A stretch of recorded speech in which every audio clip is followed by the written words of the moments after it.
Okay, sir. Good morning. Ako si Marina Gamuyaw, ang iyong therapist, therapist po sa ngayon. Okay, sir, pwede po bang malaman kung ano pong pangalan nyo? Ako po si Cherry Tokiman, 48 years old. Saan po kayo nakatira, sir? Fairview, Quezon City. Ano po ang inyong pinagkakaabalahan sa ngayon? Meron po kami sa store. So, sir, pwede mo ba ngayon yung contact person ninyo if ever po na magkaroon ng emergency? Hindi natin alam kung ano pwede mangyari sa inyo. After ng hilot, no? Siya po si DYT Mat po. May wala naman hindi nakasawa. So, ngayon, okay na daw. Okay, sir, what is your general state of health sa ngayon? Wala naman po, paano lang sa katawan. Do you have any blood pressure, hypertension? Wala po. So, nagkaroon na po ba kayo ng serious chronic illness? Or let's say, for example, nag-undergo po ng operation, ng virus infection, or nagkaroon kayo ng trauma or accident? Wala po. So, kayo po ba ay under recovery for addiction or abuse? Wala po. Are you under the care of doctor or other health practitioner? Wala po. Are you under medication, sir? So, why did you come for massage service, sir? Pagod lang po ng katawan niyo. So, for relaxation, overuse na. So, may mga body pain po ba kayo? Sa backman, lower back pain. Okay, sir. Ano naman po, sir, yung i-expect nyo, sir, after po ng inyong massage station? Hindi ko ba talaga na ma-relax po ako? Para ma-relax Stress po. na stress reliever din ako. So, nagkaroon po ba kayo ng massage before? Yes. And kung yes, sir, kailan at saan? Sa baka sa once a month, sa bahay na natin, pag kailangan ng pagkasipan. Pagkaya po kami ng Okay, sir. Okay, sir, thank you po sa mga information. Maliban po dun, sir, aware po ba kayo sa inyong kukunin ngayong product? Ang i-avail nyo is Hilot Wellness. okay lang po. So, any idea about Hilot, sir? About traditional Hilot? Idea ko lang po about sa mga provinces na yung mga tulad ng mga matatanda. Kami sa pag-ilalanda, pinapahilot. Yun lang po idea ko. Okay, sir. Ano lang, sir? Bago siya dadalhin sa doktor, papahilot muna. Okay. Kaya bibigyan ko ng mali, sir, ng maiksi na information about sa traditional hilot, sir. Ano po? So, ang traditional hilot po, sir, is not only to relieve the body pain, but of course, to heal your spiritual, emotional, and physical, no? So, ibig sabihin lang nito, hindi lang yung mga pain nyo po ang hinihil ng traditional hilot. This is a holistic healing, spiritually, emotionally, and physically, no, sir? And, of course, sir, mayroon kami yung offer na proper hilot, that is the five manipulation, and banana leaf scanning, and pintosa. But, of course, maliban po doon, may mga other offer services pa po kami. Kasi, for example, yung dagdagay, meron din po kami air canning, suog, meron kami foot scrub, and reflex, sir, and Swedish massage. So, meron din kami stone massage. So, ano po ba ang gusto nyo i-avail doon sa aming mga offer na services, sir? Ang pwede ba yung sa combination lahat i-apply yung mga sinasabi mo po? So, kung i-apply natin, sir, yung traditional hilot, banana leaf, and pintosa, ano ba yung combination na gusto mong meron, sir? Okay. Okay, sir. Since sabi nyo, okay naman po yung health condition nyo po, so maliban po dun, sir, kaya yung last meal ninyo, no oras po kayo huling kumain po.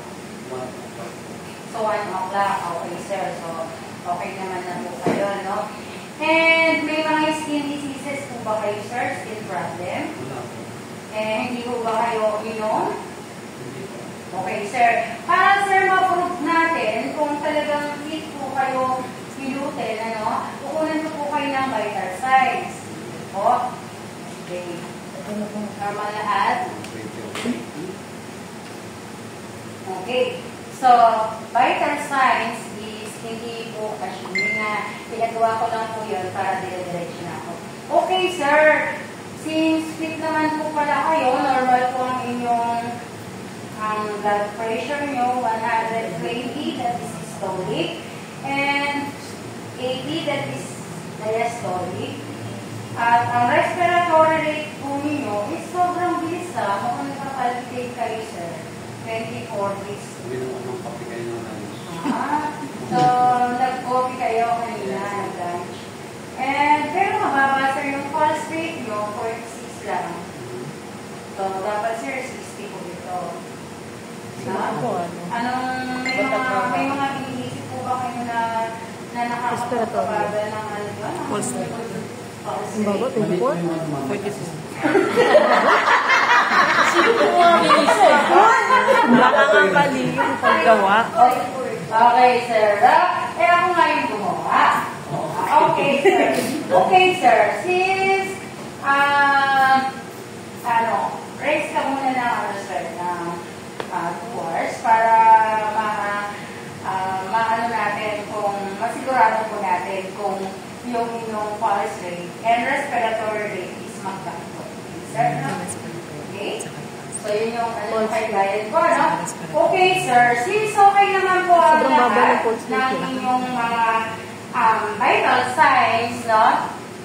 Ipa-proper draping ko na po kayo for your safety. So, familiar po ba kayo sa proper draping, sir?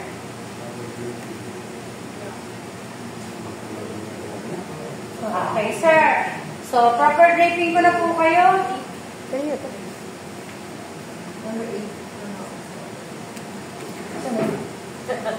Of course, since kaya hindi ko na po kaya hindi ko na po na-prepare at of course may kulang ako.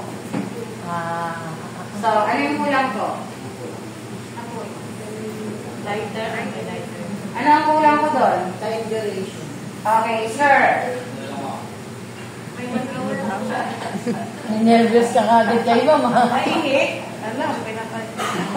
Okay, sir. So, sir, inform ko lang po kayo na since ang gagawin po natin sa inyo is proper hilot and banana leaf and dintosa.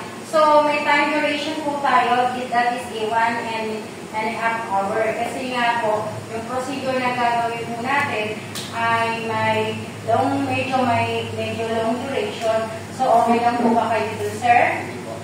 So, alam niyo ba kung magkano ang rate nun? Okay lang po. Okay, sir. Thank you. Ano na lang yun? At tip ko na lang. 3,500 po yun. Pwede credit card na lang.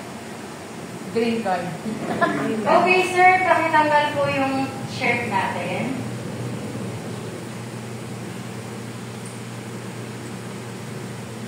Oy, gold. Ganyan sa akin si sir. Ay, gold. Yung gold, ma'am, yung gold. Yung gold daw, ma'am. 24 carats. Ayan, sir. Sir. Baka pwede kong pakiremove yung ating jewelries. Baka po sumabit. Baka mamaya may bulsa ko pa po yan. Ang password din. Hindi na yun. Ang password din. Hindi rin. Sige. Dalawang da. Okay po. Wrong position na po tayo, sir. Front position. Tanggalin siguro yun. Okay na, sir. Baliktad. Ano ba, sir, dito? Yung salamin. Yung salamin. Ay, sorry po.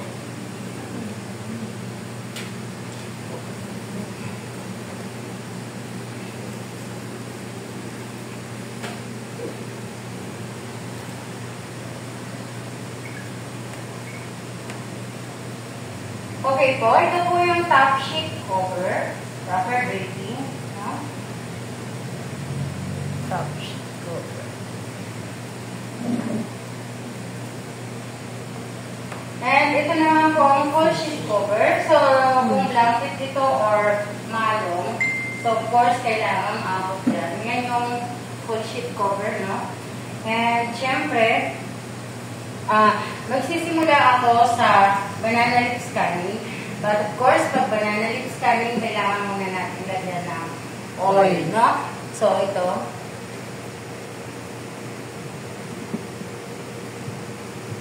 So, napakahalaga po na mayroong proper breathing para matakpan yung private part ng ating client. And kapag po kasi nag-feel nila na mayroon tayong proper care sa kanila, so nagiging komportable din yung ating cliente.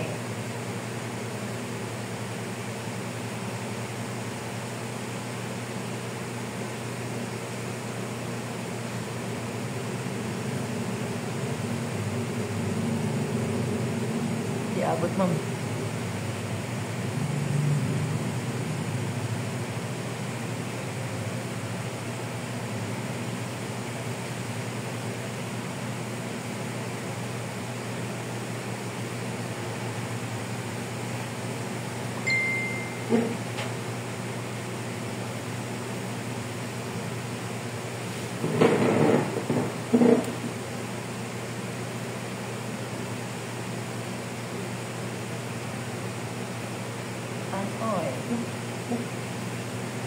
Okay, gagawin ko po ay haplos muna. So, ang haplos ay pagbibigay init at paglalagay ng langis sa katawan.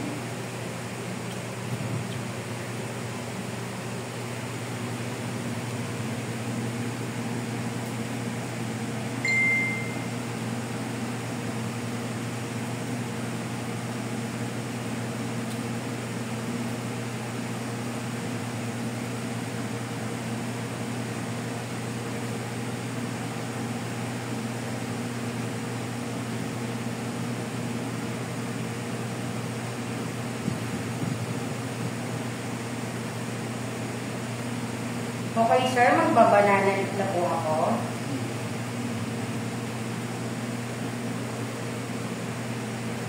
Okay, yung banana leaf po ay mayroong dalawang part, no? Ang exposed and unexposed part. Ito po yung unexposed part. And ang unexposed part, ito po yung nilalagyan ng langis. At ito rin po ay mayroong negative ion na may kakapaya ng mag-detect ng biopositive energy blockages ng ating katawan. And ang exposed part, ito yung galing na initan ng araw. So, ibig sabihin, meron siyang carbon dioxide. And kapag po, nainitan po ito yung paiinitan natin. So, nag-stimulate and nagkakaroon po ng exchanging yung oxygen and carbon dioxide once po na nailapat na po ito sa katawan ng tao.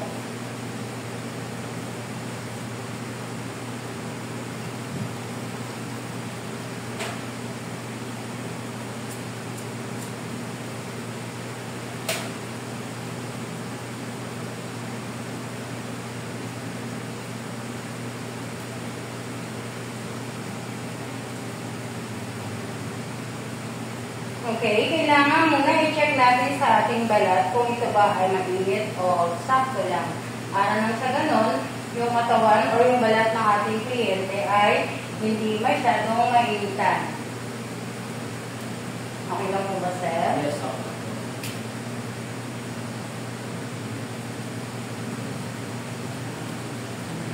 So, ito po. So, kaya tinawag na banana leaf scanning para ito po yung may kakayanan hanapin kung nasaan yung blockages ng ating katawan.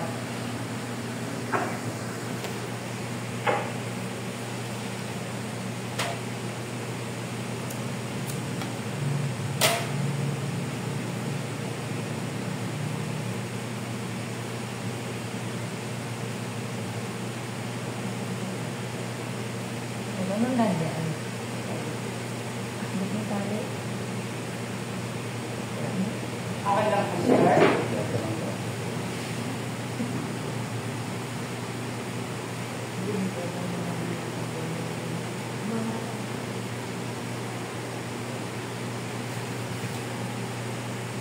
Malaligpit ka.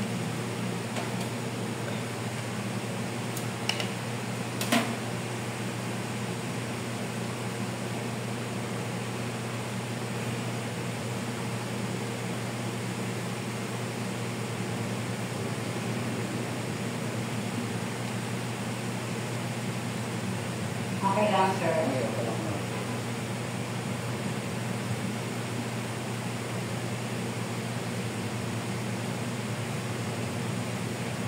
Okay, sir. Iwanan ko po muna ng 10 to 15 minutes para po sa ganon, mag-release po yung oxygen po pang na mga blockages sa inyong katawan.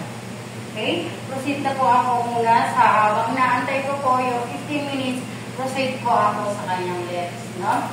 Now, assuming tapos na po yung 15 minutes, tatanggalin ko po ng pados-dos yung daw ng sabi. Ayan, sir. Since ano po, ang bilis ko lang bago tinanggal. So, tingnan nyo, nag-moist po kaagad yung inyong skin. Ibig sabihin, sir, nag-evaporate po yung inyong mga blockages sa inyong katawan.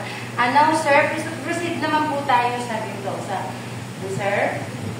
So, ang Ventosa po, sir, may tatlong klase ng Ventosa. Ito po yung stationary, pop-up, at walking. But since po, sir, para maiwasan po natin ang hematoma or nagkapasa-pasa sa inyong katawan, ang gagawin po natin is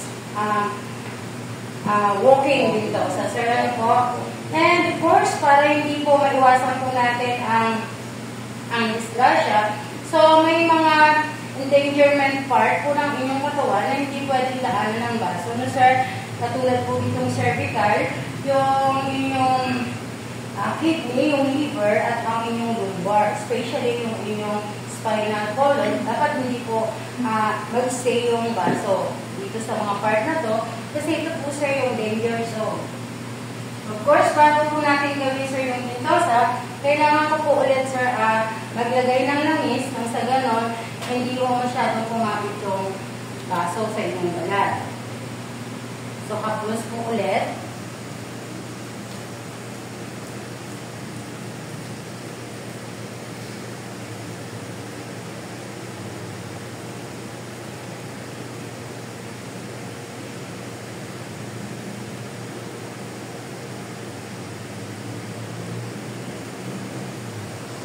And anyway, sir, by the way, sir, ang benefits po ng Ventosa, nagre-release ng toxin and nagbibigay din ng kagalingan. Nasa-sanction niya yung mga natitirang mga blockages sa inyong balat.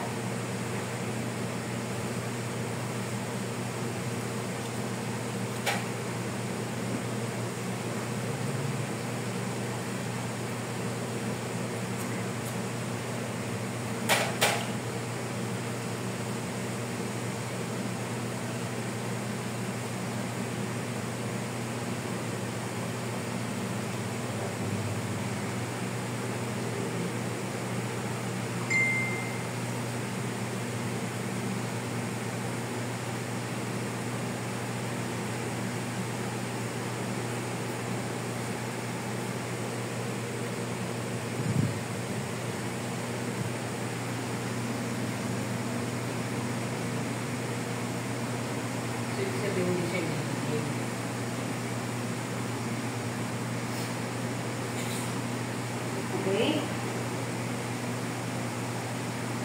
So, hindi ko na siya ulitin po kasi para hindi mauna. Okay, sir? Sir, magpa-pipe manipulation na po ako, sir. Ito po yung hagot. This is long deep stroke para makapa ang lamig sa ating katawan.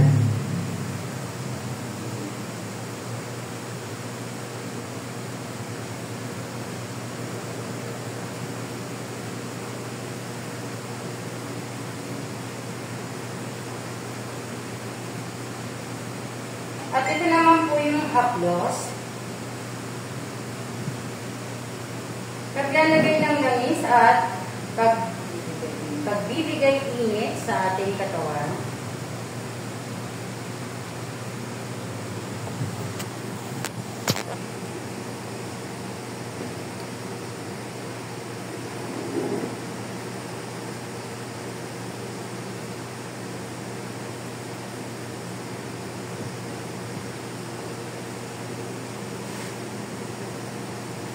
Ito naman po ang pindot. One finger press para magbukas.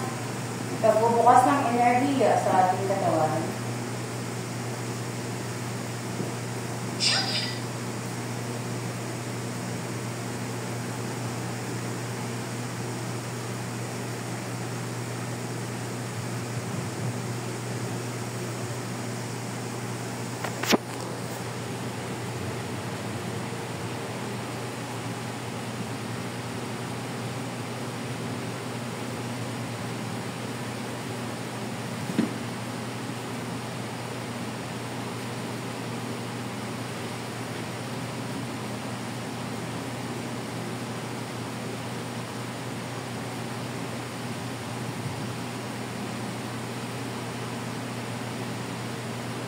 Ito naman ang pisil, one or more finger press para masalat ang natitirang lamig sa ating katawan.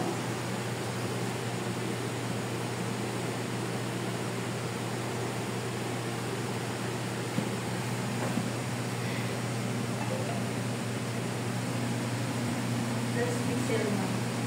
Yes po.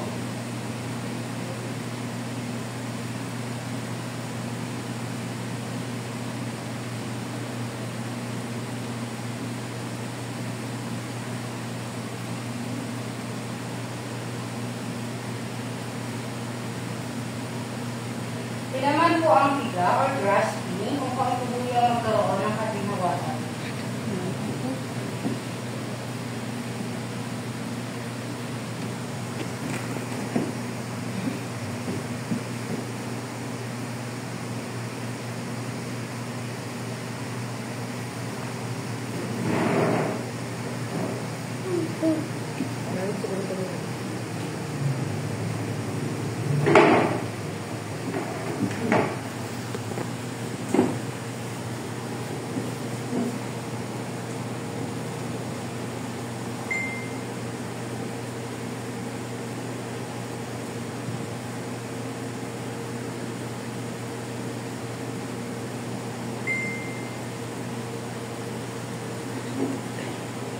Okay, pause.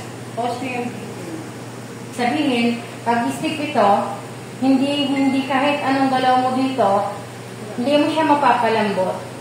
Mas lalo siyang napoprosen. At the same time, pag pinakawalan mo siya, dahil gusto mo siyang ma-relax, mabigyan ng satisfaction, ang nagiging result is nabubugdog yung muscles. Now, kapag nakita nyo dito yung frozen, lalaroin nyo lang siya ng haplos. So, ang gagawin nyo lang, at least 10 minutes, gagawin nyo siyang haplos. And then, alternate nyo yung hagod. So, once na nakita nyo na nagre-release yung muscles, pero frozen pa rin, dito nyo siya i-push. Na? Pag pinush nyo ito dito, ito kasi kailangan ma-release. Pag na-release po ito dito, magre-release yan dito. No? So mostly ang frozen shoulder, pagka ngalay siya, stiff yung kanyang kamay. So dito niyo lang press. Pag naka-release na po yan, ang feeling ni client ay painful, pero masarap. Masarap? Masakit na masarap. Yun yung feeling ni client. Now, kapag nakita nyo nang nag-loose yung muscle niya dito, hindi kasi frozen si sir. So now, dito, okay, nag-loosen na dito. Dito ay mayroon pa rin nafe-feel nyo na namumuo, slip. Okay? So pag ito ang ginawa mo ng part na yan, pakita ko sa inyo. Hindi po include sa assessment po ito, no?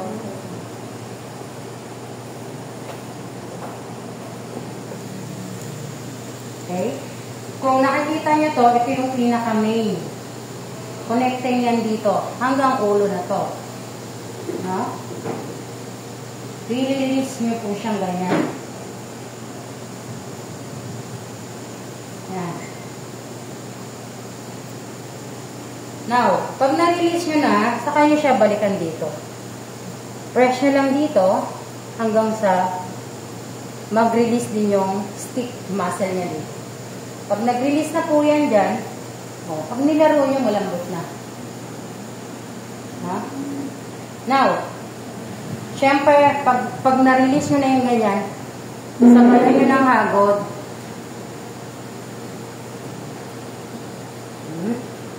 Kikita niyo po yung point ng kamay ko. Sabayan siya ng hagod. Naalala niyo yung sinabi ni Ma'am Fatima na this is the danger zone kasi ito yung cervical. As long as you know what to do. Okay? So, wala akong prenes dito. Parang hinimas ko lang siyang ganyan. And then, nag-press ako dito. Ha? Kasi ito, marirelax din si client. So, which is, pag nag-release yan dito, marirelease din dito. So, nare-release yung pain niya doon sa headache. Minsan, yung frozen, yun yung nagiging cause ng headache natin. Okay?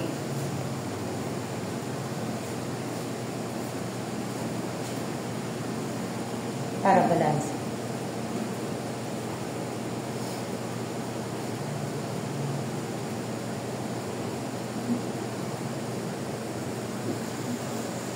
So, parang simple lang ng technique. Pero how sure feeling, sir? A simple technique. Napagod ba ako? No. Pero, the proper pressure na ibigay. Now, kapag po ang muscle is stiff, tight, ibig sabihin, yun yung muscle na stressful. Kapag ganun po, hindi ninyo malulos. Hindi maglulosin yung muscles until hindi siya nag-release. Kailangan inner mag-release siya. So ngayon, doon kayo magsisimula. Sir, since di ba doon sa occupation, meron siyang sinabi. Sir, doon ba sa pinagkakaabalahan nyo, bakit mostly ginagawa niyo? So, magtatanong yan ba? Kasi po yung muscle niyo stress.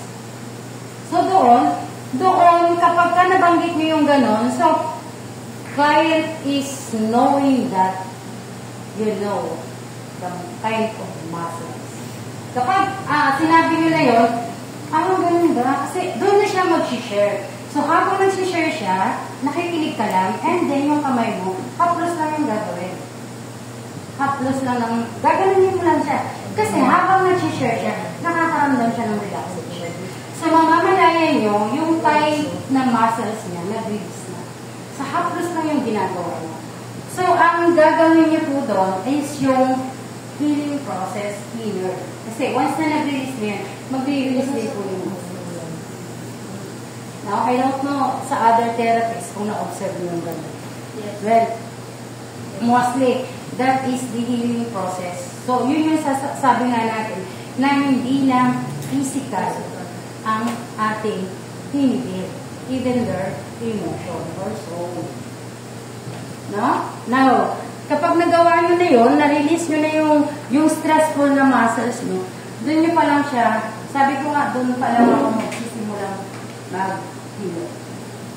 No? Saka nyo siya bigyan ng medyo swabe na hagod.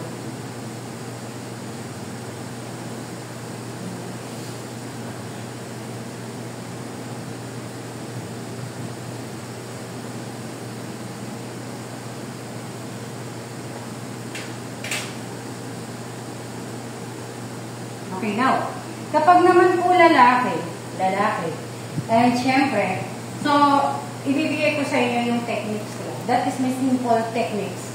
Pagdating sa hilo. And, pagdating sa balakang, kasi, baka mamaya, confusing kayo, medyo, yung kanyang balakang, pero, pag naghihilot, kailangan sinasama, okay, yan, sinasama nyo yan, lower part. This is the lumbar, no? Ang gagawin nyo lang naman, hagot. And pindot. No? Now, so, since alam nyo na yung activity niya, yung trabaho niya, is, office work. Pag office work yan, automatic, yung balakang niya is masakit. Simple lang.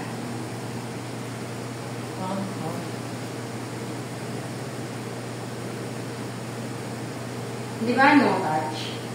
Di ba? Wala kayong touch na gagawin sa ano. So, hindi siya makakaramdam ngayon ng any reaction. Kasi, ang mag-feel nyo lang is sarap. Tama, sir? Tulog na si Small.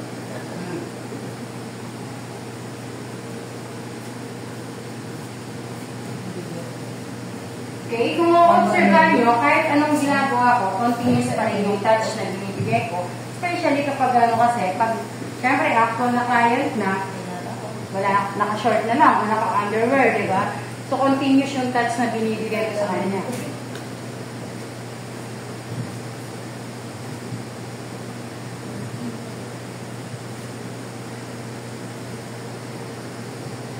Push nyo ng konti para ma-meet up nyo yung pinaka-sciatic niya. No? Which is, sa endangerment side, yung sciatic is bawal. Pero, pag release yung ganyan, medyo fresh nyo lang ganyan, then release nyo agad.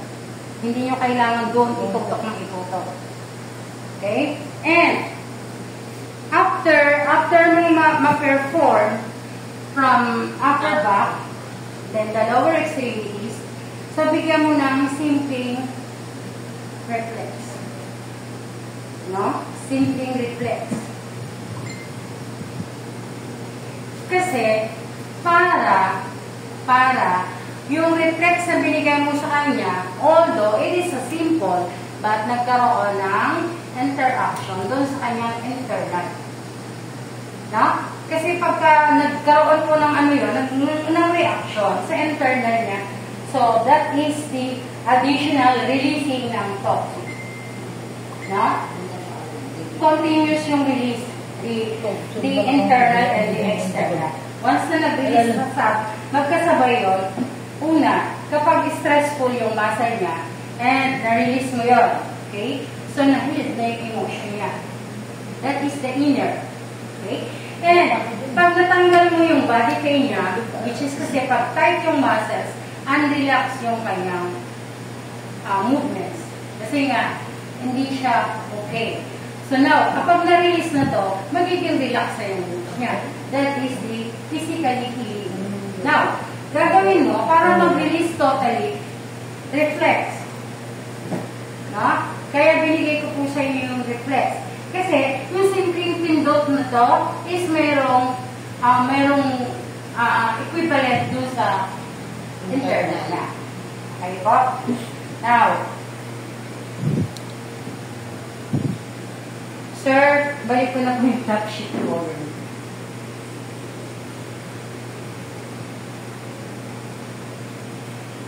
Bonus ko yun sa inyo. Okay, Thank you, ma'am. Thank you, ma'am. Okay. So, before the supine position, so, since itong mga ano natin, mga joints natin, kailangan natin ng simple stretching. So, bibigyan natin siya ng konting tag. Pag sinabing stretching, that is tight. Okay? So, ito ang binibigay ko sa inyo. This is my signature. ito yung ginagawa ko in actual sa client ko. So, kung papansinin nyo, walang maraming techniques sa akong ginagawa.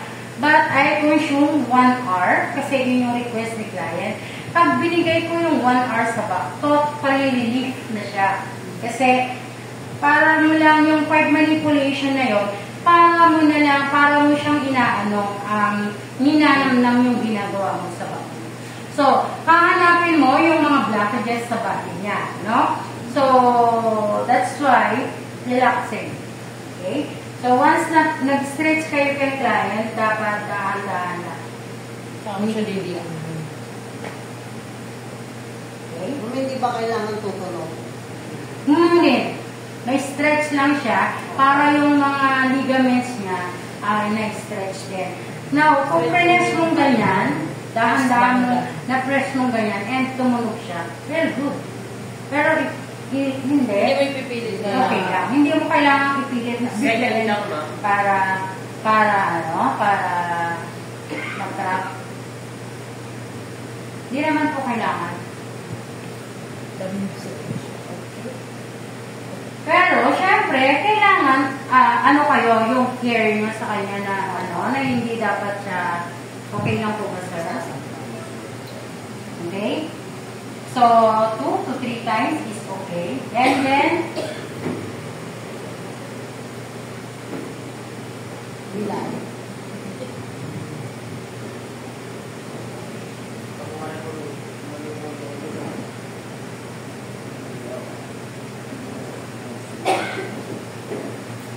Okay, sir. So, find position po. Okay, this is the continuation for assessment.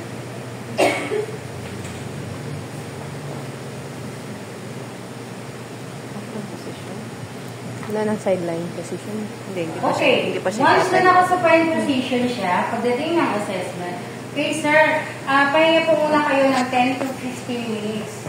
Yeah? After 10 to 15 minutes, sideline position. Back pose. Papaya po. Pose. Hindi ko sinabi mag-sideline. Pose ka lang. Okay. So, assuming si sir ay babae. Okay lang ba, sir? Okay, okay lang po. Okay.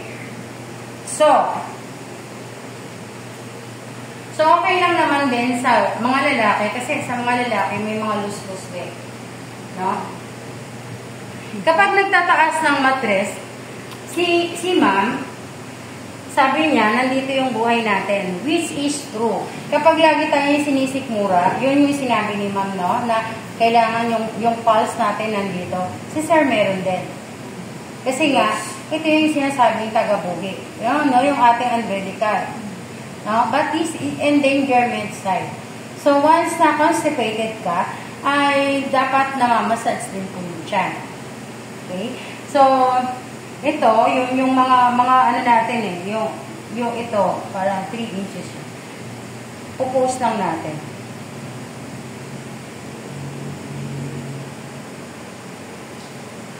Para gumagalaw yung bituka natin. 3 inches. Na? Gawin nyo to every morning. No? Para nang sa ganun, nagsisirculate. Now, so, yun yung sa ano natin, sa stomach natin. Para gumalaw lang yung mga bituka natin. Okay? Now, so kapag acidic naman, syempre, xiphoid natin is endangerment site. So, ang gagawin natin is light lang na maano natin yung end ng ating ribs. No? Kasi, kailangan ito, nare-release yung ano na yan, yung acidic. Acidic natin mostly ang sumasakit sa ating sikmura. No? So, kailangan natin i-release. So, i-release lang natin siya. Para nang sa ganun, lumuwag yung end. Oh, this is the xiphoid. Yung pinaka-end. Yun yung xiphoid natin. So, which is, that is in danger. Hindi mo kailangang pigain. No?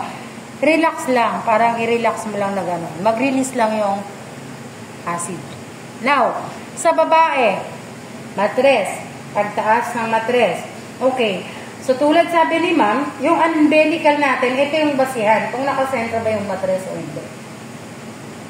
Kapag mabilis ang palpitation ng umbilical natin, ibig sabihin, nakasentro yung matres natin.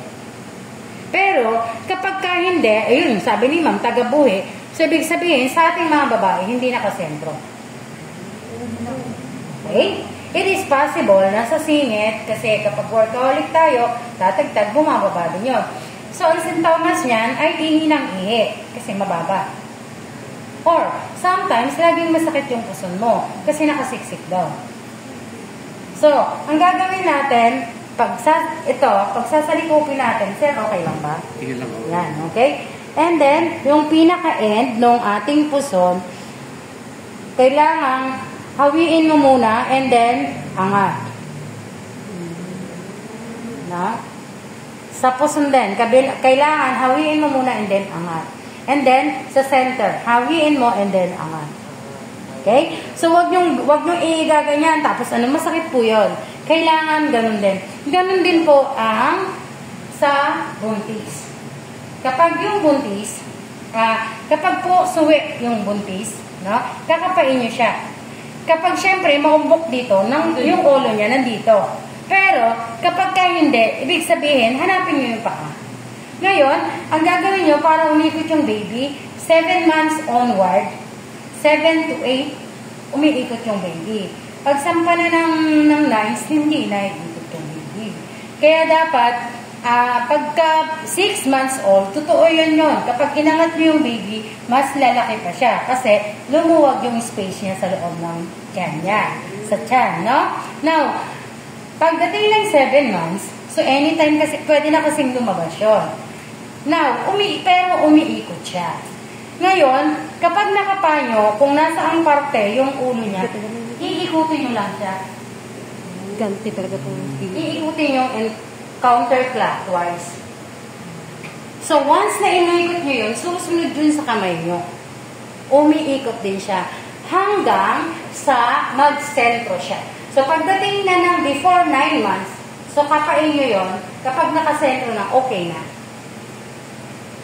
Pero, once na hindi pa nakasentro, lagi nyo siyang, gano'n naman, hindi ho risky yun. Kasi hindi nyo naman siya, parang iaano nyo lang yung tiyan. Diba, napansin nyo yung tiyan kapag buntis, talagang nakaumbok. So, yung pinaka-end niya rin, yung puso niya rin, gaganon nyo lang siya. Counterclockwise. Kasi susunod yung baby. Dapat yung ulo, makakapanyo naman po kasi bilog yun. Yung ulo niya. Yes, dapat nandito sa center. Or, pag wala na kayong magagawa, na gano'n na, kailangan naman, ang hilot nyo naman, laging ganyan. Pag hindi siya may ikot, yung 9 months, hindi siya nakabalik, ganyan. Para diretso yung paa niyang lumabas. Na, ma'am, mga nursing. Naantok si mama. Yes, ma'am. Actually, ang technique ng mother ko, kahit kambal na sulit, napapalabas niya normal. Ang ginagawa niya po, iba pag nag-post ng post, hinidoko niya po alam sinagol sa loob. Kasi hindi na magkaya yun sa external. naman mo? Dinudukot niya palabas yun. Dinudukot niya. Dinudukot Oh, talaga. so, yung party that, I don't have any idea about that. Yeah, this is from my mother. Yes. Pag mga anak? Pag manganak siya na ayaw nang masisaryan. Kasi lalo na sa probinsya, walang pera. Wala pa. Magtyaga, maglaga ng mga kung ano dahon-dahon, ang folder, ibugas dyan, i-push. Lagyan ng para push, and then, dudukutin niya, ibalos niya yung